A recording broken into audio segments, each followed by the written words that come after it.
সুপ্রিয় শিক্ষার্থীবৃন্দ, তোমরা জানো যে তোমাদের স্কুল কলেজ কিন্তু বন্ধ ছিল। তো স্কুল কলেজ আজ থেকে খুলে যাবে। তো নোটিশটি তোমরা এখন দেখে নিতে পারো। অবশেষে খুলছে শিক্ষা প্রতিষ্ঠান। আজ মঙ্গলবার থেকে দেশের সকল অফিস শিক্ষা প্রতিষ্ঠান খোলা থাকবে। বিষয়টি নিশ্চিত করেছে আন্তঃবাহিনীর জনসংযোগ পরিদপ্তর। সোমবার আন্তঃবাহিনী জনসংযোগ পরিদপ্তর আইএসপিআর এর এক সংবাদ শিক্ষা প্রতিষ্ঠান খোলার বিষয়টি জানানো হয়েছে।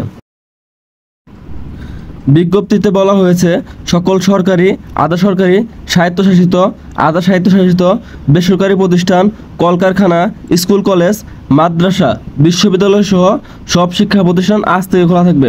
তাহলে শিক্ষার্থীরা আমরা কি বুঝতে পারলাম যে আজকে মঙ্গলবার থেকেই সকল শিক্ষা প্রতিষ্ঠান খুলে যাবে।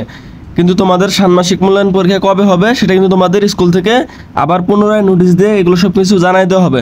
তো তোমরা সবাই চাইলে আজকে স্কুলে চলে যাও, তোমাদের স্কুল আজকে থেকে খোলা হয়ে গেছে। পরবর্তী আপডেট পেতে এবং ষান্মাসিক মূল্যায়ন পরীক্ষা সাজেশন পেতে আমাদের চ্যানেলটি অবশ্যই সাবস্ক্রাইব করে রাখবে।